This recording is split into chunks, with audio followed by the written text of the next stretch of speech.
शादी एक ऐसा जुआ होता है, जो जीत गया वो जीत गया और जो हार गया उसकी पूरी ज़िंदगी तबाह। मेरे मायके वालों का सपोर्ट नहीं होता तो शायद आज मैं ज़िंदा भी नहीं होती, अपने बच्चों के बीच नहीं होती। जलने के बाद 2-3 साल 4 साल हमको संभलने में लगा। उसके बाद जब पैर घर से बाहर निकला तो हम सोचे कि अब वापस नहीं लौटना है। और हमारे साथ आप जिस महिला को देख रहे होंगे, फ़ोटो में देखने के बाद, वीडियो में देखने के बाद आपको इनके जो शरीर पर जो भी कुछ हुआ है वो आपको साफ साफ दिख रहा होगा। इसके पीछे की कहानी क्या है हम बातचीत करेंगे। हालांकि उसके साथ साथ इनके 2 बच्चे हैं और अब ये अपने पति के साथ नहीं रह रही हैं। अपने बच्चों का पेट पालने के लिए ये खुद काम करती हैं। हमने इनको देखा कि सड़कों पर ये साइकिल से कपड़े बेचती हैं। नाम अपना बताइए। रंजना नाम है मेरा जी। रंजना जी, ये जो आपके चेहरे पर ये चीज़ें दिख रही है, कैसे ये हुआ, क्या घटना आपके साथ हुई थी? सर एक्चुअली बहुत अच्छी लाइफ थी और हम गोरखपुर में पले बढ़े। डीबीएनडीसी कॉलेज से हमारा बीए ग्रेजुएशन कंप्लीट नहीं हुआ था अभी। इसी बीच बीए सेकेंड ईयर में थे तभी हमारी शादी तय हो जाती है और हमारी शादी हुई। उसके बाद से तो ज़िंदगी हमारी आप देख ही रहे हैं किस कदर हो गई और बहुत ही बुरा वक्त था सर। बस ये जान लीजिए कि कहना और सुनना बड़ा आसान होता है, लेकिन एक एक पल को एक महिला जो प्रताड़ित की जाती है वो कैसे बिताती है एक एक क्षण को अपना। मतलब शादी एक ऐसा जुआ होता है, जो जीत गया वो जीत गया और जो हार गया उसकी पूरी ज़िंदगी तबाह। तो मेरी जैसी बहुत सारी महिलाएं हैं जो जूझ रही हैं। बस बहुत ही कष्टदायी जीवन मेरा रहा। आज के 18 साल पहले मेरी शादी हुई थी और 18 साल से मैं झेलती आ रही हूँ और जब तक शरीर में जान है तब तक मुझे झेलना ही है। अपने लिए नहीं, मेरे शरीर में कुछ भी नहीं बचा है। आप लोगों को देख रहा है, मैं बोलते हुए कांपती हूँ। मैं साइकिलिंग करती हूँ, साइकिल चला के डोर टू डोर सेलिंग करती हूँ गोरखपुर में। इसी से बच्चों का अपने जीवन यापन और शिक्षा दीक्षा कर पा रही हूँ। आप सभी का एक मतलब यूट्यूब पे मेरा एक छोटा सा चैनल है रंजना की दुनिया, जिससे अब मतलब कुछ इनकम आना शुरू हो गया। कैसे ये हुआ था रंजना जी, आखिर आपके साथ जल गई है या फिर क्या चीज़ था, थोड़ा सा एक्चुअली सर वहाँ जाने के बाद, विदाई होने के बाद घर का मतलब एकदम माहौल चेंज बिल्कुल था। तो यहाँ का माहौल कुछ और था, वहाँ का माहौल कुछ और था और आए दिन प्रताड़ित करना, मतलब मारपीट सब कुछ होता था। उतना हम शब्दों के माध्यम से व्यक्त नहीं कर सकते सर। बस बहुत ज़्यादा प्रॉब्लम होती गई और पैसों को लेकर के, जैसे देखिए अगर हम कोई काम करते हैं तो हम बिजी रहते हैं, औरतों से हम झगड़ा लड़ाई नहीं करते हैं। लेकिन जब कोई इंसान काम नहीं करेगा और वो दिन रात घर में बैठा रहेगा तो वो बस उल फजूल बकता रहेगा। हर वक्त मेरे हस्बैंड मुझे नीचा दिखाने का काम करते थे, हर वक्त टॉर्चर करते थे और ऐसे छोटी छोटी बातें होती होती इतना बड़ा इशू हो गया और वो खुद जा रहे थे जलने। और इसी बीच देखिए कोई भी औरत ऐसी नहीं रहेगी जो कि अपने पति को अपने आँखों के सामने जलता हुआ देख पाएगी। तो बस ऐसे ही मतलब हो गया। ये जान लीजिए बिना भगवान की मर्जी के एक पत्ता भी नहीं हिलता है, उनकी मर्जी छिपी हुई होती है।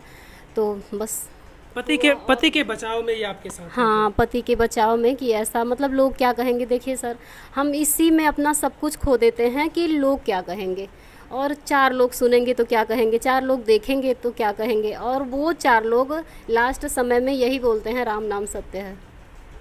4 लोगों की चिंता में हम पूरी ज़िंदगी अपनी बिता देते हैं, लेकिन वो लास्ट में यही होता है राम नाम सत्य है। तो बस यही हुआ और उनको बचाने के चक्कर में मेरे साथ ऐसा हुआ। और फिर अगर मेरे मायके वालों का सपोर्ट नहीं होता तो शायद आज मैं ज़िंदा भी नहीं होती, अपने बच्चों के बीच नहीं होती मैं। लेकिन बस मेरे मायके वाले बहुत ज़्यादा सपोर्ट किए मेरा और पूरा ट्रीटमेंट करवाए। वो लोग तो ससुराल से मतलब ना कोई लेना ना कोई देना, लेकिन फिर भी जब यहाँ से कहा गया तो वो लोग ले आ करके मेरा जेवर वगैरह सब उसी में बिक गया। बेच करके ले आके ऐसे ही आधा खाते थे, आधा उड़ाते थे, आधा ले आके दे देते थे। ऐसे ही हुआ सर। उसके बाद बस ऐसे ही जान लीजिए कि मतलब एक एक पल, वही तो बताया ना आपसे कि कहना शब्दों के माध्यम से बहुत मतलब कठिन है। मैं नहीं चाहता, क्योंकि आप उन बातों को कहते हुए भावुक हो जा रही हैं, लेकिन आप समझ सकते हैं बहुत सारी चीज़ें आप इतने कुछ मिनट में समझ गए होंगे। रंजना जी लोगों के लिए एक प्रेरणा है, उन तमाम लाखों महिलाओं के लिए जो तमाम लाखों महिलाएं इस तरीके से पीड़ित होती हैं और कुछ गलत कदम उठा लेती हैं। हालांकि दुर्भाग्य से इनके साथ ऐसा कुछ हुआ इनके पति जो थे वो अपने साथ कुछ करना चाह रहे थे, कुछ विवाद पति पत्नी के बीच था, लेकिन बीच बचाव में इनके साथ इस तरीके की घटना हो जाती है कि किसी तरीके से ये कह रही हैं कि इनके मायके वाले इनको बचाते हैं, इलाज करवाते हैं और आज ये आपके सामने जीवित खड़ी हैं। मेरी हिम्मत तो बिल्कुल चली ही गई थी, लेकिन जब मैं अपने बच्चों को देखती थी ना, जब मेरे बच्चे, बेटी 3 साल 4 साल की, बाबू एकदम ऐसे बकैया चलता हुआ, तो जब मैं उनको देखती थी तो मैं सोचती थी अरे मेरी ज़िंदगी मतलब मायके का बहुत अच्छा था सब कुछ, दुर्भाग्य बस मैं ऐसे जगह पहुंच गई कि मेरे ज़िंदगी का सत्यानाश हो गया। तो जब मैं अपने बच्चों को देखती तो कहती कि बताओ हम ग्रेजुएट हैं और ये भी मतलब पढ़े लिखे हैं, लेकिन ये अपने पढ़ाई को एकदम निरर्थक रूप से गंवा रहे हैं। लेकिन हम अपने बच्चों को क्या करेंगे, अपने बच्चों के लिए हम क्या कर रहे हैं, क्या मेरी तरह मेरे बच्चे भी घुटेंगे? और यही सोचते सोचते सर फिर हम मतलब हमारी स्टार्टिंग सेलिंग से नहीं हुई थी, हमारी स्टार्टिंग हुई थी, हम स्कूल में पढ़ाना स्टार्ट किए। हमारे गांव के पास ही महाराजगंज ज़िले में हमारा ससुराल है, तो वहाँ पे ऐसे ही हम मतलब गए, ज्वाइनिंग हुआ, हमारा इंटरव्यू हुआ, वहाँ हमारा सिलेक्शन हो गया और हम ऐसे प्राइवेट स्कूल में पढ़ाना स्टार्ट किए। फिर कोरोना आ गया। कोरोना के बाद सर ये हुआ कि अब क्या होगा, मतलब होता है ना कि जब भगवान के वहाँ से एक रास्ता बंद होता है तो दूसरा ज़रूर ओपन होता है। हम कोशिश, अपनी उम्मीदें कभी नहीं छोड़े। इस मतलब पैर जब घर से बाहर निकला, जलने के बाद 2-3 साल 4 साल हमको संभलने में लगा। उसके बाद जब पैर घर से बाहर निकला तो हम सोचे कि अब वापस नहीं लौटना है, अपने बच्चों के लिए कुछ करना है। और ऐसे ज़िंदगी दोबारा हमको मिली थी, ज़िंदगी ने मुझे, मेरे बच्चों के लिए मुझे एक सुनहरा मौका दिया था, तो मैं इसे गंवाना नहीं चाह रही थी। और मैं यही सोच रही थी कि कुछ करना है और करके दिखाना है। और मेरी जैसी तमाम महिलाएं हैं, उनको बस ये बताना है कि किसी भी हालत में अगर अपने आत्मशक्ति को हम पहचानेंगे, अपने आत्मबल को पहचानेंगे, तो हम ज़रूर किसी भी हाल में रहें। ऐसा कंडीशन आप लोगों को दिख रहा है, लेकिन हिम्मत है, हिम्मत रखती है। एक माँ सबसे बड़ी योद्धा होती है और वो अपने बच्चों को भीख मांग के भी पाल सकती है। तो मेरे लिए कोई भी काम छोटा बड़ा नहीं था। उसके बाद सर स्कूल बंद होने के बाद हम स्टार्टिंग किए डोर टू डोर सेलिंग। उसमें हम क्या करते थे, पैड सेल करते थे, गांव-गांव जा कर के, गांव से ही ससुराल की दहलीज को पार करके और घूंघट के साथ अपनी मर्यादा में रह के उसके बाद हम जाते थे वहाँ और डोर टू डोर सेलिंग करते थे। फिर वहाँ से मतलब जब हमको ये लगा कि हम यहाँ से हट के इस माहौल से, मतलब हस्बैंड का बिहेवियर जो मेरे था वो बहुत ही, उसको हम बोल ही नहीं सकते, स्पष्ट ही नहीं कर सकते, इस टाइप का उनका बिहेवियर था। तो हमको ये लगा कि हम मतलब यहाँ से अर्निंग तो कर रहे हैं, काम तो कर रहे हैं, उससे बढ़िया एक अपने बच्चों को अच्छा माहौल दिया जाए। फिर हम अपने बच्चों को लेके यहाँ आ जाते हैं। और हम गोरखपुर में, मेरा खुद का मकान नहीं है, मैं रेंटेड रूम लेकर के अपने दोनों बच्चों के साथ रहती हूँ। पति अपने घर पे रहते हैं। मेरे पति के पास सब कुछ है, मेरे पास बस एक टूटी फूटी साइकिल है और मेरे 2 बच्चे हैं। तो हम ये सोचे सर कि यहाँ से नहीं कुछ होने वाला है, एक बच्चों को अलग माहौल मिलना चाहिए। फिर हम डिसाइड किए, उसके बाद निकले, गोरखपुर आए और एक रूम लिए छोटा सा, उसी में लेकर के हम अपने बच्चों को रहते हैं। और यहाँ वो काम करते करते फिर हम कपड़ा, मतलब कुर्ती और गाउन वगैरह सेलिंग करना स्टार्ट कर दिए। देखिए, अपना अगर व्यवहार अच्छा है तो हम कहीं से भी जीत के आ सकते हैं।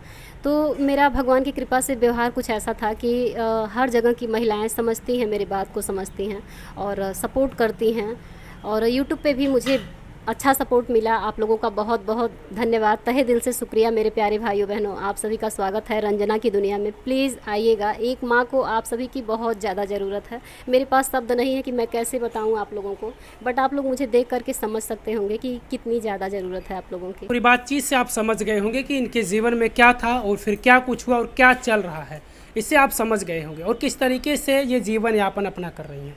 हालांकि सोशल मीडिया का दौर है तो इन्होंने सोशल मीडिया पर कदम रखा और अब वहाँ पर कुछ करके सोच रही हैं कि वहाँ से भी कुछ अर्निंग हो जाएगी तो थोड़ा सा बच्चों को और बेहतर शिक्षा दे लेंगे, अपना भी गुजर अच्छे से हो जाएगा। क्योंकि गोरखपुर में यहाँ इनका कोई है नहीं, रेंट के रूम में ये रहती हैं, किराए का वो छोटा सा रूम है, उसी में किसी तरीके से अपना जीवन यापन कर रही हैं।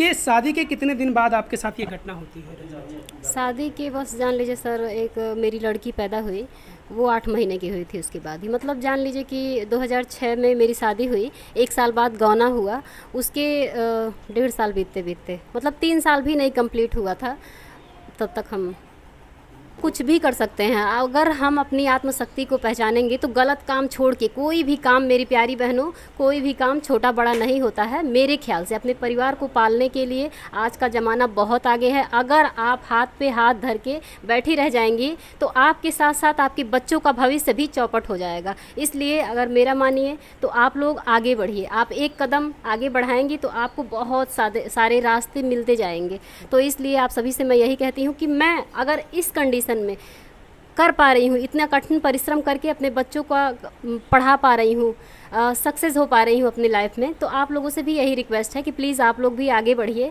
और छोड़िए लोगों की बातों को। लोग तो कुछ तो लोग कहेंगे, लोगों का काम है कहना। हमें अपने काम को करना है और ईमानदारी के साथ अगर आप करेंगी तो आप हर काम में सक्सेस ही सक्सेस होंगी। आप क्या सोचते हैं? कमेंट करके प्रतिक्रिया जरूर दीजिएगा।